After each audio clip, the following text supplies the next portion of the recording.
Good morning to every one of us. Our topic for today is a servant's heart. In Mark 10, verse 42 to 45, Jesus called them together and said, "You know that the rulers in this world lord it over their people, and officials flaunt their authority over those under them. But among you it will be different. Whoever wants to be a leader among you must be a servant, and whoever wants to be the first among you must be the slave of everyone else. For even the Son of Man came not to be served, but to serve others and give his life a ransom for many." So sa topic natin ngayon na servant's heart, walang ibang magandang example kundi si Hesus Kristo. Why? He is God and He came for this to this world not to be served, but to serve. And it is an example that lahat tayong mga naniwala sa Kanya must follow because He set the example of developing a servant's heart. And sa atin din, if we want to develop a servant's heart, may tatlo po tayo dito. Una is to seek humble service than higher honor.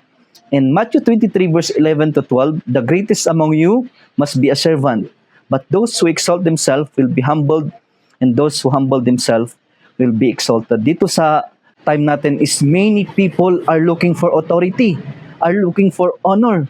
But anong nangyayari? Di nila nakukuha. Why? Because if you will seek higher honor, you will not seek it. It will run away from you. But if you humble yourself in service, seek humility, higher honor will follow. Sabi nga dito sa verse na binasa ko, Matthew 23 verse 12, "Those who will exalt themselves will be humbled, and those who humble himself will be exalted." So, the key of higher honor is humility. If you will seek higher honor, hindi mo siya makukuha. But if you will humble yourself doing service, higher honor will follow. Si Kristo, ganon yung nangyari sa Kanya. He humbled Himself on the cross, dying for us. But God exalted Him by raising Him up. Nabuhay ulit siya at siya ang nagbigay sa atin ng hope. And number 2 is be willing to serve others first. Si Jesus Christ na Lord, teacher ng mga disciples niya, alam niyo ba na sa John 13 verse 12 to 15, He washed the feet of the disciples. And after washing their feet, He put on His robe and sat down and asked, "Do you understand what I was doing? You call me teacher and Lord, and you are right, because that's what I am. And since I am your Lord and teacher, have washed your feet, you ought to wash each other's feet. I have given you an example to follow. Do as I have done to you." So dito, He set the examples of serving, the willingness to serve others first, despite of His authority. Remember, He is the teacher, He is the Lord, but He washed the feet of His disciples. Why? He want to set an example to be willing to serve others first. First, sabi niya dito, "I have done this, I have given you an example. So do as I have done unto you." So it's not about authority. Serving is not about authority. Because if it's about authority, the highest authority, Jesus Christ, did not flaunt about His authority. So we must be willing to serve others first. That is the example that Jesus Christ, having the highest authority, sinet niya na example. So we must be willing to serve others first. And lastly, or sacrifice self-interest in keeping with the time-honored principle of delicadeza.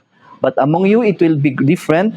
Those who are great among you should take the lowest rank, and the leader should be like a servant." So dito naman sa Luke 22 verse 26, the servant leadership. So alam natin that being a leader is not the one who point what to do, but is the one who acts and be the example and start doing something.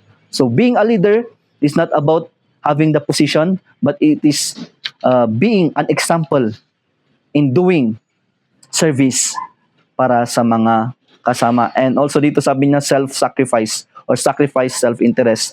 Not just for personal gain, but the interest of others. So sabi niya dito, that is having a servant's heart. Si Jesus Christ, ginawa niya lahat na example na to as he lived with a life of a servant's heart. And if we say na tayo is naniniwala tayo sa Kanya, we obey Him, we must follow His example in having a servant's heart.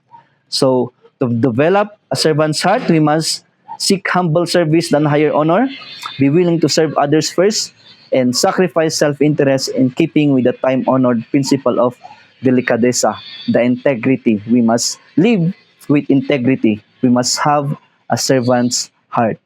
So again, I am intern Pastor David Joe Lakyas, and I am my brother's keeper.